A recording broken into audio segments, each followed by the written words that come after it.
Hi, I am Rahul और welcome on my channel. जैसा कि हम लोग लूसेंट जीके बुक को सुन रहे हैं, उसमें हम लोग इस समय जियोग्राफी को सुन रहे हैं। तो जियोग्राफी मैंने लास्ट जहाँ से छोड़ा था वहीं से आगे बढ़ेंगे आज। तो आज का टॉपिक है विकिरण। विकिरण से आगे हम लोग जियोग्राफी में देखेंगे। ओके, तो स्टार्ट करते हैं। विकिरण, रेडिएशन। किसी पदार्थ को उष्मा तरंगों के संचार द्वारा सीधे गर्म होने को विकिरण कहते हैं। उदाहरणतः सूर्य से प्राप्त होने वाली किरणों से पृथ्वी तथा उसके वायुमंडल का गर्म होना।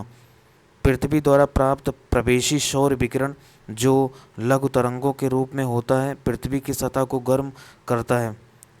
पृथ्वी स्वयं गर्म होने के बाद एक विकिरण पिंड बन जाती है और सौ और वायुमंडल में दीर्घ तरंगों के रूप में ऊर्जा का विकिरण करने लगती है। यह ऊर्जा वायुमंडल को नीचे से गर्म करती है। इस प्रक्रिया को पार्थिव विकिरण कहते हैं। दीर्घ तरंगदैर्घ्य विकिरण वायुमंडलीय गैसों, मुख्यतः कार्बन डाइऑक्साइड एवं अन्य ग्रीन हाउस गैसों द्वारा अवशोषित कर लिया जाता है। इस प्रकार वायुमंडल पार्थिव विकिरण द्वारा अप्रत्यक्ष रूप से गर्म होता है, न कि सीधे सूर्य तप से। चौथा है अभिवहन, एडवेक्शन। वायु के क्षैतिज संचलन से होने वाला ताप का स्थानांतरण अभिवहन कहलाता है। लंबवत संचलन की अपेक्षा वायु का क्षैतिज संचलन सापेक्षिक रूप से अधिक महत्वपूर्ण होता है। मध्य अक्षांशों में दैनिक मौसम में आने वाली भिन्नताएं केवल अभिवहन के रूप में होती हैं।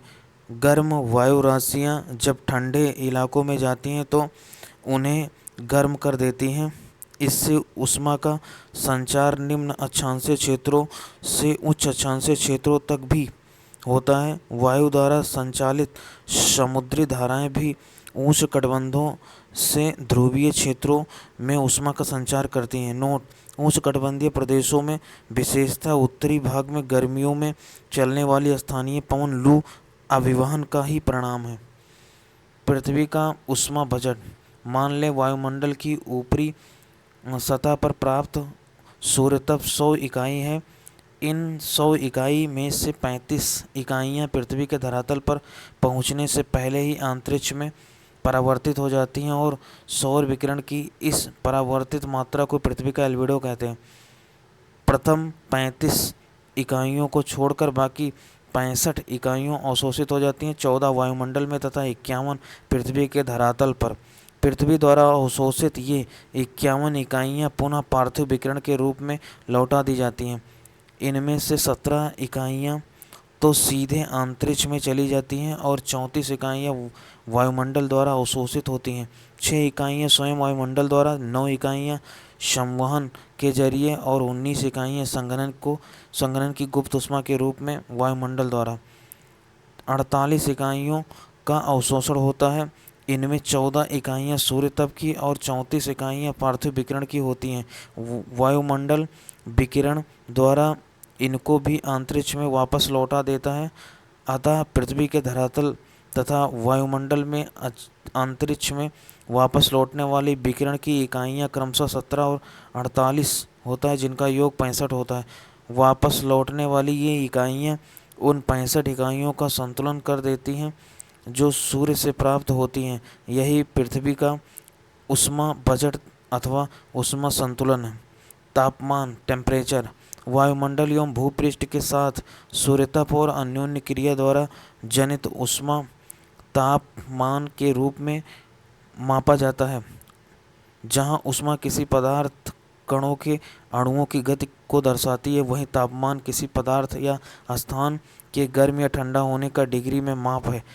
किसी भी स्थान पर वायु का तापमान निम्नलिखित कारकों द्वारा प्रभावित होता है। नंबर 1, अक्षांश, लैटिट्यूड। सूर्यताप की मात्रा में अक्षांश के अनुसार भिन्नता पाई जाती है, अतः तदनुसार तापमान में भिन्नता पाई जाती है। उत्तुंगता, एल्टीट्यूड। वायुमंडल पार्थिव विकिरण द्वारा नीचे की परतों में पहले गर्म होता है। यही कारण है कि समुद्र तल के पास के स्थानों पर तापमान अधिक तथा ऊंचे भाग में स्थित स्थानों का तापमान कम होता है। अन्य शब्दों में तापमान सामान्यतः उत्तुंगता बढ़ने के साथ घटता है। उत्तुंगता के बढ़ने के साथ तापमान के घटने की दर को सामान्य उत्तुंगता मतलब ऊपर, एल्टीट्यूड, सामान्य ह्रास दर कहते हैं। सामान्य ह्रास दर प्रति 1000 मीटर की ऊंचाई ऊंचाई बढ़ने पर 6.5 डिग्री सेल्सियस है। ओके। समुद्र से दूरी, स्थल की अपेक्षा समुद्र धीरे धीरे गर्म और धीरे धीरे ठंडा होता है। स्थल जल्दी गर्म और जल्दी ठंडा होता है, इसलिए समुद्र के ऊपर स्थल की अपेक्षा तापमान में भिन्नता कम होती है। समुद्र के निकट स्थित क्षेत्रों पर समुद्र एवं स्थलीय समीर का सामान्य प्रभाव पड़ता है और तापमान सम रहता है। वायु संहत तथा महासागरीय धाराएं, उष्ण वायु संहिताओं से प्रभावित होने वाली स्थानों का तापमान अधिक एवं शीत वायु संहिताओं से प्रभावित स्थानों का तापमान कम होता है। इसी प्रकार ठंडी महासागरीय धारा के प्रभाव के अंतर्गत आने वाले समुद्र तटों की अपेक्षा गर्म महासागरीय धारा के प्रभाव में आने वाले तटों का तापमान अधिक होता है। तापमान का वितरण, सूर्यताप आतपन एक महत्वपूर्ण कारक है जो तापमान के वितरण को प्रभावित करता है। सूर्यताप की मात्रा भूमध्य रेखा से ध्रुवों की ओर घटती है, इसलिए तापमान उसी प्रकार घटता जाता है। जनवरी और जुलाई के तापमान के वितरण का अध्ययन करके हम पूरे विश्व के तापमान वितरण के बारे में जान सकते हैं। मानचित्रों का तापमान वितरण सामान्यतः समताप रेखाओं की मदद से दर्शाया जाता है। यह वह रेखा है जो समान तापमान वाले स्थानों को जोड़ती है। विषुवत रेखीय महासागरों पर तापमान 27 डिग्री सेल्सियस से अधिक होता है। सर्वाधिक तापांतर यूरेशिया महाद्वीप के उत्तरी पूर्वी क्षेत्र में पाया जाता है, जो लगभग 60 डिग्री सेल्सियस है। इसका मुख्य कारण है महाद्वीपीयता कंटिन्यूटी। सबसे कम 3 डिग्री का तापांतर 20 डिग्री दक्षिणी एवं 15 डिग्री उत्तरी अक्षांश के बीच पाया जाता है। समताप रेखा वह कल्पित रेखा है जो समान तापमान वाले स्थानों को मिलाती है। समताप रेखाओं तथा तापमान के वितरण के निम्न लक्षण हैं। नंबर 1, समताप रेखाएं पूर्व पश्चिम दिशा में अक्षांशों के लगभग समानांतर खींची जाती हैं। इसका कारण यह है कि एक ही अक्षांश पर स्थित सभी अक्षांशों पर एक ही मात्रा में सूर्यताप प्राप्त होता है और तापमान भी लगभग एक जैसा ही होता है। दूसरा है, जल और स्थान पर तापमान भिन्न होते हैं, अतः तटों का समताप रेखाएं अकस्मात मुड़ जाती हैं। तीसरा है, दक्षिणी गोलार्ध में जल भाग अधिक है और वहां पर तापमान संबंधी विषमताएं कम पाई जाती हैं। इसके विपरीत उत्तरी गोलार्ध में जल भाग कम है और वहां पर तापमान संबंधी विषमताएं अधिक पाई जाती हैं। इस कारण दक्षिणी गोलार्ध में समताप रेखाओं में मोड़ कम आते हैं और उनकी पूर्व पश्चिम दिशा अधिक स्पष्ट है। चौथा, समताप रेखाओं के बीच की दूरी से ताप प्रवणता तापमान के बदलने की दर का अनुमान लगाया जा सकता है। यदि समताप रेखाएं एक दूसरे के निकट होती हैं तो ताप प्रवणता अधिक होती हैं। इसके विपरीत यदि समताप रेखाएं एक दूसरे से दूर होती हैं तो ताप प्रवणता कम होती हैं। पांचवा, उष्णकटिबंधीय प्रदेशों में तापमान अधिक होता है, अतः अधिक मूल्य वाली समताप रेखाएं उष्णकटिबंध में होती हैं। ध्रुवीय प्रदेशों में तापमान बहुत ही कम होता है, अतः वहां पर कम मूल्य की समताप रेखाएं होती हैं। संसार के अधिकांश क्षेत्रों के लिए जनवरी एवं जुलाई के महीनों में न्यूनतम अथवा अधिकतम तापमान पाया जाता है। यही कारण है कि तापमान विश्लेषण के लिए बहुधा इन्हीं 2 महीनों को चुना जाता है। तापांतर, रेंज ऑफ टेम्परेचर, अधिकतम या तथा न्यूनतम तापमान के अंतर को तापांतर कहते हैं। यह 2 प्रकार का होता है। नंबर 1, दैनिक तापांतर। किसी स्थान पर किसी एक दिन की अधिकतम तथा न्यूनतम तापमान के अंतर को वहां का दैनिक तापांतर कहते हैं। ताप में आए इस अंतर को ताप परिसर कहते हैं। दूसरा, वार्षिक तापांतर। जिस प्रकार दिन तथा रात के तापमान में अंतर होता है, उसी प्रकार ग्रीष्म तथा शीत ऋतु के तापमान में भी अंतर होता है। अतः किसी स्थान के सबसे गर्म तथा सबसे ठंडे महीने के मध्यमान तापमान के अंतर को वार्षिक तापांतर कहते हैं। विश्व में सबसे अधिक वार्षिक तापांतर 65.5 डिग्री सेल्सियस साइबेरिया में स्थित वार्खोयांस्क नामक स्थान का है। किसी भी स्थान विशेष के औसत तापक्रम तथा उसके अक्षांश के औसत तापक्रम के अंतर को तापीय विसंगति कहते हैं। वायुमंडलीय दाब, पवन एवं वायु राशियाँ। वायुदाब मध्य समुद्र तल से वायुमंडल की अंतिम सीमा तक एक इकाई क्षेत्रफल के वायु स्तंभ के भार को वायुमंडलीय दाब कहते हैं। सामान्य दशाओं में समुद्र तल पर वायु दाब पारे के 76 सेंटीमीटर या 760 मिलीमीटर ऊंचे स्तंभ द्वारा पड़ने वाले दाब होता है। वायु दाब बैरोमीटर से मापा जाता है। वायुमंडलीय दाब को मौसम के पूर्वानुमान के लिए एक महत्वपूर्ण सूचक माना जाता है। पारद वायु दाबमापी ई टॉरिसेली, निद्रव वायु दाबमापी Lucien Vidie, Celsius thermometer Anders Celsius, केस आर्द्रता मापी डी सॉसर। वायुमंडलीय दाब की इकाई बार है। एक bar is equal to 10⁵ newton per metre square.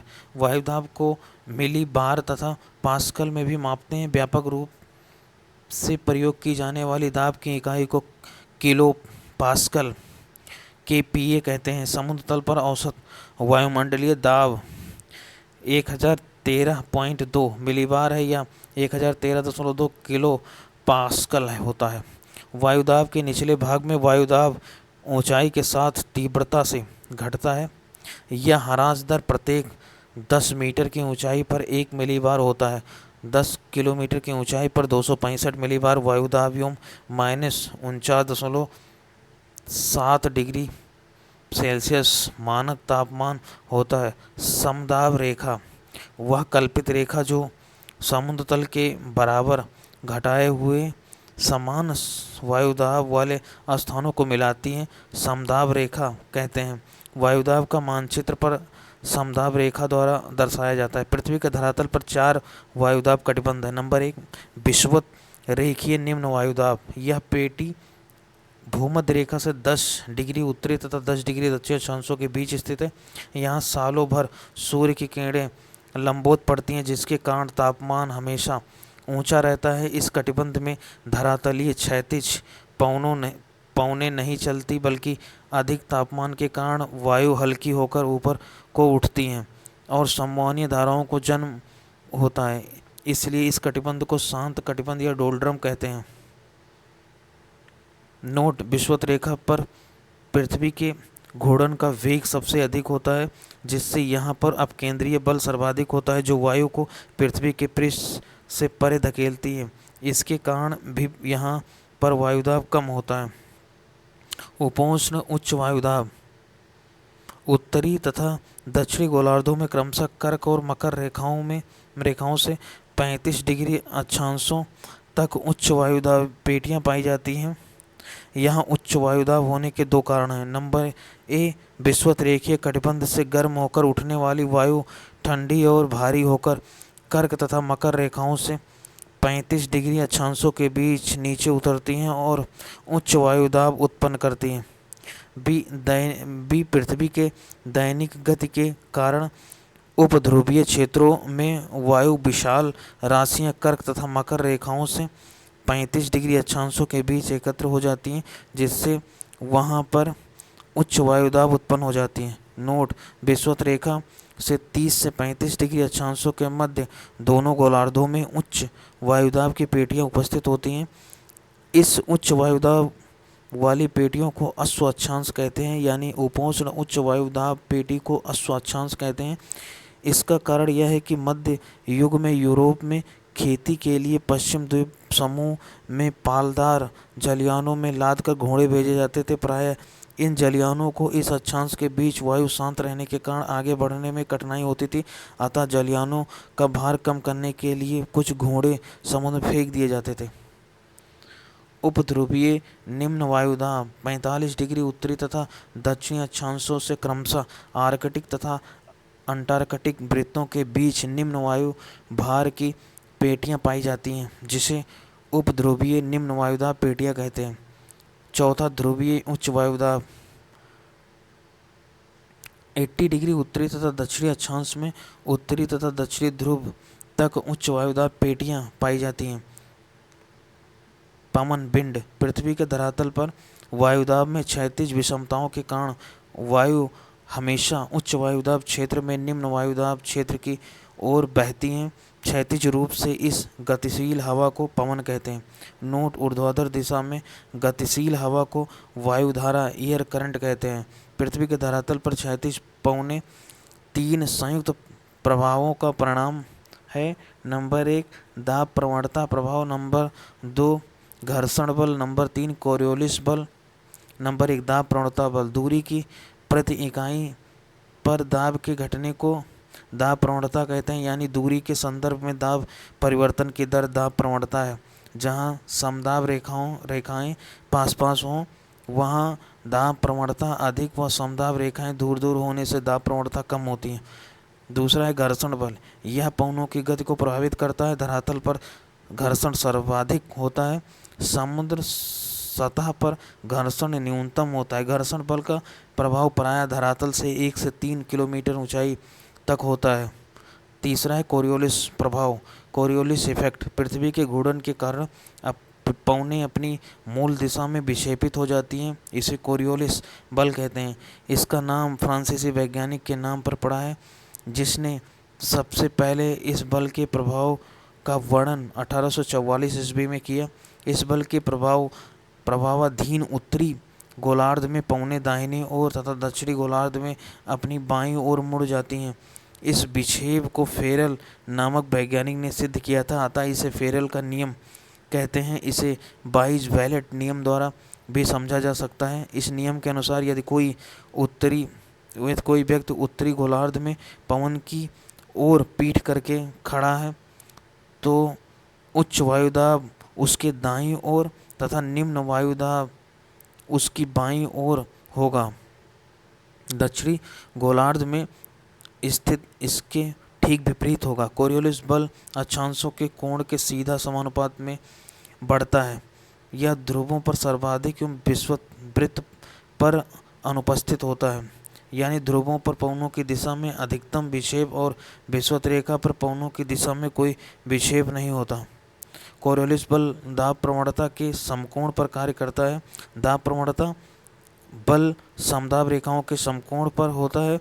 जितनी दाब प्रवणता अधिक होगी पवनों का वेग उतना ही अधिक होगा और पवनों की दिशा उतनी ही अधिक विक्षेपित होगी। इन दो बलों के एक दूसरे के समकोण पर होने के कारण निम्न दाब क्षेत्रों में पवनें इसी के इर्द गिर्द बहती हैं। विषुवत वृत्त पर कोरियोलिस बल शून्य होता है और पवनें समदाब रेखाओं के समकोण पर बहती हैं, अतः निम्न दाब क्षेत्र और अधिक गहन होने के बजाय पूरित हो जाता है। यही कारण है कि विषुवत वृत्त के निकट उष्णकटिबंधीय चक्रवात नहीं बनते हैं। वायुदाब व पवनें। पवनों का वेग व उनकी दिशा पवनों को उत्पन्न करने वाले बलों का परिणाम है। पृथ्वी की सतह से 2 से 3 किलोमीटर की ऊंचाई पर ऊपरी वायुमंडल में पवनें धरातलीय घर्षण के प्रभाव से मुक्त होती हैं और मुख्यतः दाब प्रवणता तथा कोरियोलिस बल से नियंत्रित होती हैं। जब समदाब रेखाएं सीधी हों और घर्षण का प्रभाव न हो तो दाब प्रवणता बल कोरियोलिस बल से संतुलित हो जाता है और फलस्वरूप पवनें समदाब रेखाओं के समानांतर बहती हैं। ये पवनें भूविक्षेपी पवनों के नाम से जानी जाती हैं। निम्न दाब क्षेत्र के चारों तरफ पवनों का परिक्रमण चक्रवाती परिसंचरण कहलाता है। उच्च वायु दाब क्षेत्र के चारों तरफ ऐसा होना परिचक्रवाती परिसंचरण कहा जाता है। इन प्रणालियों में पवनों की दिशा दोनों गोलार्धों में भिन्न होता है। चक्रवात तथा प्रतिचक्रवात में पवनों की दिशा का प्रारूप। दाब पद्धति केंद्र में दाब की दशा, पवन दिशा का प्रारूप उत्तरी गोलार्ध दक्षिणी गोलार्ध। चक्रवात केंद्र एवं दाब की दशा निम्न। उत्तरी गोलार्ध में घड़ी की सुई की विपरीत दिशा में, दक्षिणी गोलार्ध में घड़ी की सुई की अनुरूप। प्रतिचक्रवात में केंद्र में दाब की दशा उच्च और उत्तरी गोलार्ध में घड़ी की सुई की दिशा के अनुरूप और दक्षिणी गोलार्ध में घड़ी की दिशा के विपरीत। पृथ्वी की सतह पर कई बार निम्न व उच्च दाब के चारों ओर पवनों को परिसंचरण ऊंचाई पर होने वाले वायु परिसंचरण से संबंधित ही होता है। प्रायः निम्न दाब क्षेत्रों पर वायु अभिसरित होंगी और ऊपर उठेंगी। उच्च दाब क्षेत्रों में वायु का अवतलन होगा और धरातल पर अपसरित होगा। अभिसरण के अतिरिक्त वायु भ्रमिल रूप में संवहन धाराओं में पर्वत के साथ साथ और वाताग्र के सहारे ऊपर उठती हैं, जो बादल बनने व वर्षण के लिए आवश्यक है। पवन निम्न प्रकार के होते हैं: नंबर 1 प्रचलित पवन, नंबर 2 मौसमी पवन, तीसरा स्थानीय पवन। नंबर 1 प्रचलित पवन। पृथ्वी के विस्तृत क्षेत्र पर एक ही दिशा में वर्ष भर चलने वाली पवन को प्रचलित पवन या अस्थायी पवन कहते हैं। अस्थायी पवन एक वायुभार कटिबंध से दूसरे वायुभार कटिबंध की ओर नियमित रूप से चला करती हैं। इसके उदाहरण हैं पछुआ पवन, व्यापारिक पवन और ध्रुवीय पवन।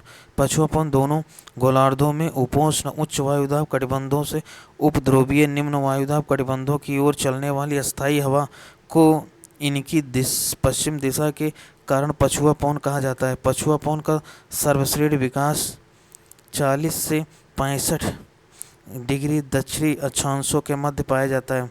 यहाँ के इन अक्षांशों को गरजता 40, प्रचंड 50 तथा चीखता 60 कहा जाता है। ये सभी नाम नाविकों के दिए हुए हैं। स्थानीय शीतल हवाएं: विलीबाब अलास्का, बोरा एड्रियाटिक तट, मिस्ट्रल स्पेन एवं फ्रांस, बुरान रूस, बाइज दक्षिणी France, pampero Argentina, friagem Brazil, northern USA, norte USA, पोनेंटी South Africa, papagayo Mexico, mistral उत्तरी Italy, nevados Ecuador, willy willy Australia, Seistan पूर्वी Iran, haboob Sudan, purga tundra प्रदेश, cape doctor दक्षिण अफ्रीकी गणतंत्र।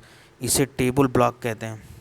व्यापारिक पवन लगभग 30 डिग्री उत्तरी और दक्षिणी अक्षांशों के क्षेत्रों या उपोष्ण उच्च वायुदाब कटिबंधों से भूमध्य रेखीय निम्न वायुदाब कटिबंधों की ओर दोनों गोलार्धों में वर्ष भर निरंतर प्रवाहित होने वाली पवन को व्यापारिक पवन कहा जाता है। कोरियोलिस बल और फेरल के नियम के कारण उत्तरी गोलार्ध में अपनी दाईं ओर तथा दक्षिणी गोलार्ध में अपनी बाईं ओर विक्षेपित हो जाती हैं।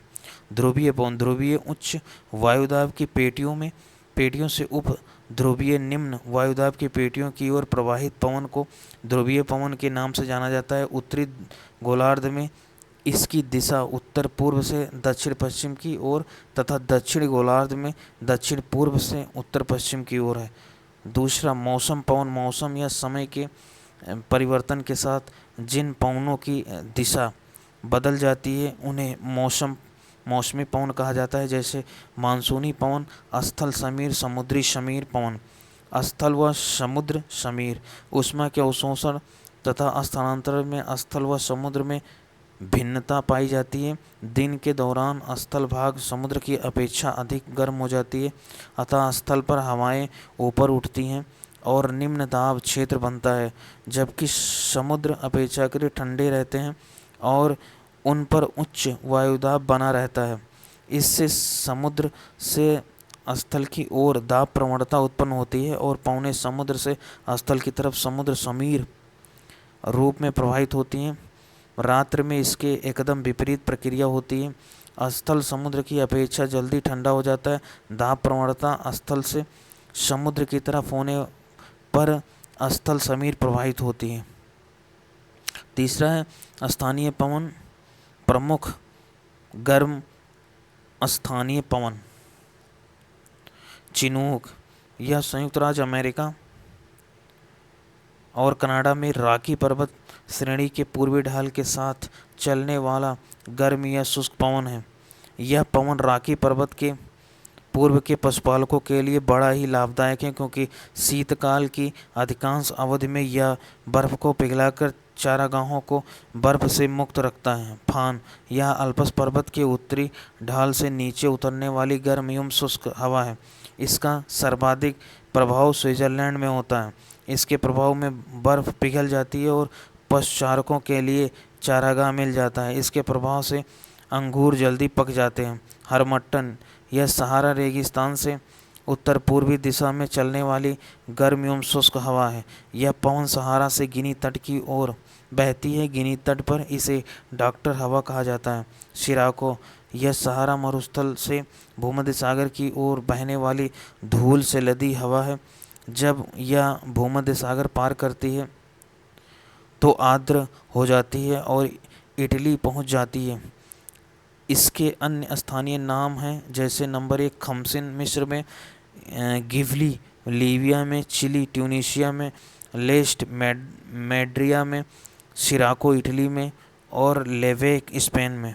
सिमोक या अरब रेगिस्तान में बहने वाली गर्म एवं शुष्क हवा है।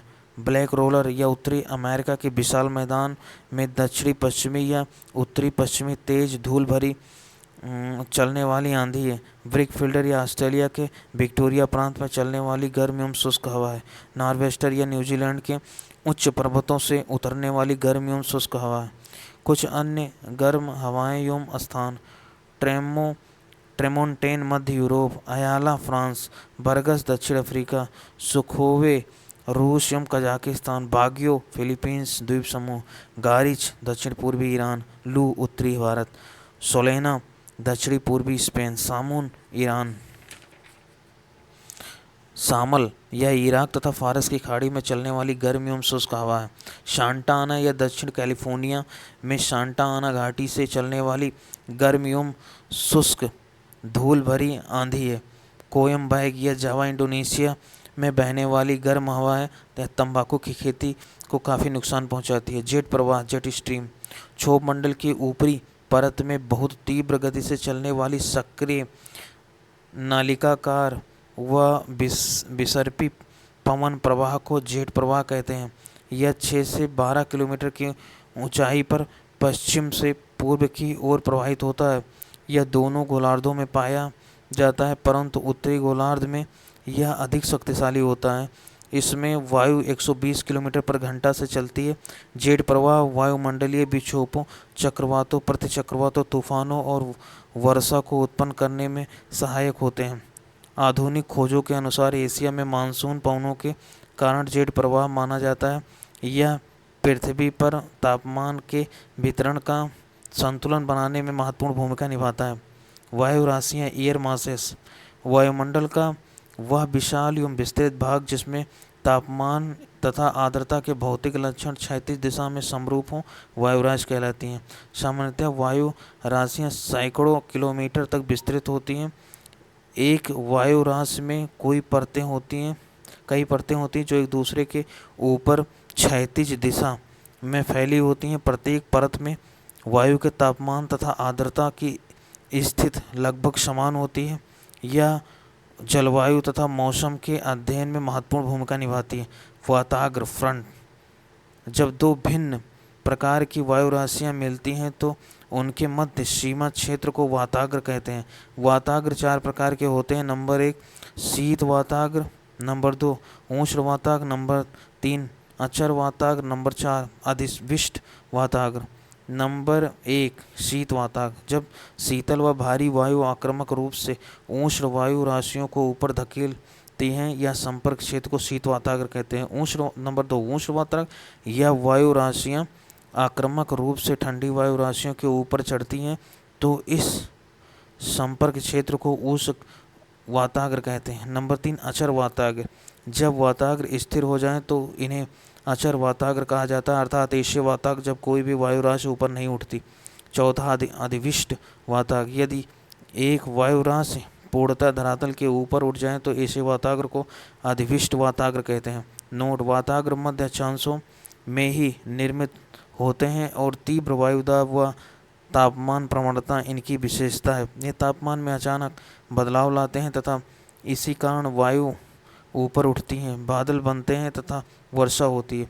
वैरूष्ण कटिबंध चक्रवात एक्स्ट्रा ट्रॉपिकल साइक्लोन वह चक्रवातीय वायु प्रणालियाँ जो उष्ण कटिबंध से दूर मध्य व उच्च अक्षांशों में विकसित होती हैं उन्हें वायुरूष्ण या शीतोष्ण कटिबंधीय चक्रवात कहते हैं। मध्य तथा उच्च अक्षांशों में जिन क्षेत्रों से ये गुजरते हैं वहाँ मौसम संबंधी अवस्थाओं में अचानक तेजी से बदलाव होते हैं। वैरूष्ण कटिबंध यानी कि एक्स्ट्रा ट्रॉपिकल साइक्लोन ध्रुवीय वाताग्र के साथ साथ बनते हैं। प्रारंभ में वाताग्र अचर होता है और उत्तरी गोलार्ध में वाताग्र के दक्षिण में कोस्ट व उत्तरी दिशा में ठंडी हवाएं प्रवाहित होती हैं। जब वाताग्र के साथ वायु दाब कम हो जाता है तो कोस्ट वायु उत्तर दिशा की ओर तथा ठंडी वायु दक्षिण दिशा में घड़ी की सुइयों के विपरीत चक्रवातीय परिसंचरण करती हैं। इस चक्रवातीय प्रवाह से वैरुष्ण कटिबंधीय चक्रवात विकसित हो जाता है, जिसमें एक उष्ण चक्रवात तथा एक शीत वातावरण होता है। कोस्ट वायु आक्रामक रूप से में ठंडी वायु के ऊपर चढ़ती है और उष्ण वातावरण के पहले भाग में स्तरीय मेघ दिखाई देता है और वर्षा होती है। शीत वातावरण के साथ कपासी मेघ बनते हैं। शीत वातावरण उष्ण वातावरण की अपेक्षा तीव्र गति से चलते हैं और अंततः उष्ण वातावरण को पूरी तरह ढक दे लेते हैं।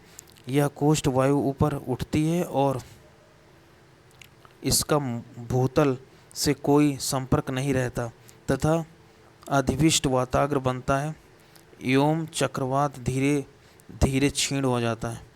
ट्रॉपिकल साइक्लोन उष्णकटिबंधीय चक्रवात। उष्णकटिबंधीय चक्रवात आक्रामक तूफान है जिनकी उत्पत्ति उष्णकटिबंधीय क्षेत्रों के महासागरों पर होती है और ये तटीय क्षेत्रों की तरफ गतिशील होते हैं। ये चक्रवात आक्रामक पवनों के कारण विस्तृत विनाश, अत्यधिक वर्षा और तूफान लाते हैं। ये चक्रवात विध्वंसक प्राकृतिक आपदाओं में से एक है। हिंद महासागर में ये चक्रवात, अटलांटिक महासागर में हरिकेन नाम से, पश्चिमी प्रशांत और दक्षिणी चीन सागर में टाइफून और पश्चिमी ऑस्ट्रेलिया में इसे बिली विलीज के नाम से जानते हैं। उष्णकटिबंधीय चक्रवात उष्णकटिबंधीय महासागरों में उत्पन्न और विकसित होते हैं। उनकी उत्पत्ति और विकास के लिए अनुकूल स्थितियां बृहद समुद्री सतह जहां तापमान 27 डिग्री सेल्सियस से अधिक हो। नंबर 2 कोरियोलिस बल का होना। नंबर 3 ऊर्ध्वाधर पवनों की गति में अंतर कम होना। नंबर 4 कमजोर निम्न दाब क्षेत्र। 5वां समुद्री तल तंत्र पर ऊपरी अपसरण। चक्रवातों को और अधिक विध्वंसक करने वाली ऊर्जा संघनन प्रक्रिया द्वारा ऊंचे कपासी स्तरीय मेघों से प्राप्त होती हैं और इस तूफान के केंद्र को घेरे रहती हैं। समुद्रों से लगातार आर्द्रता की आपूर्ति से ये तूफान अधिक प्रबल होते हैं। स्थल पर पहुंचकर आर्द्रता की आपूर्ति रुक जाती है और ये क्षीण होकर समाप्त हो जाती हैं। ये चक्रवात जो प्रायः 20 डिग्री उत्तरी अक्षांश से गुजरती हैं, उनकी दिशा अनिश्चित होती हैं और ये अधिकांश विध्वंसक होते हैं। नोट: वह स्थान जहां से उष्णकटिबंधीय चक्रवात तट को पार करके ज़मीन पर पहुंचते हैं चक्रवात का लैंडफॉल कहलाता है। बहिरुष्ण यानी कि एक्स्ट्रा ट्रॉपिकल साइक्लोन और ट्रॉपिकल साइक्लोन। तो एक्स्ट्रा ट्रॉपिकल साइक्लोन बेसिकली इसमें स्पष्ट वातावरण प्रणालियाँ होती हैं। इसकी उत्पत्ति जल व स्थल दोनों पर होती है। इसका प्रभाव विस्तृत क्षेत्र पर होता है, लगभग 2000 किलोमीटर। यह पश्चिमी पवनों के साथ पश्चिम से पूर्व दिशा में चलता है। और उष्णकटिबंधीय चक्रवात, इसमें वातावरण प्रणालियाँ नहीं होती हैं। इसमें उत्पत्ति केवल समुद्रों में ही होता है और स्थलीय भागों में पहुंचने पर नष्ट हो जाती है। इसका प्रभाव क्षेत्र बहिरुष्ण कटिबंध चक्रवात से कम होता है, यानी कि इसका 200-300 किलोमीटर इसका रेंज होता है। यह पूर्व से पश्चिम की दिशा में चलता है, यानी व्यापारिक पवनों का अनुगमन करता है। Okay, then thank you very much. Next हम लोग आर्द्रता टॉपिक से आगे बढ़ेंगे और कंक्लूड करेंगे। ओके।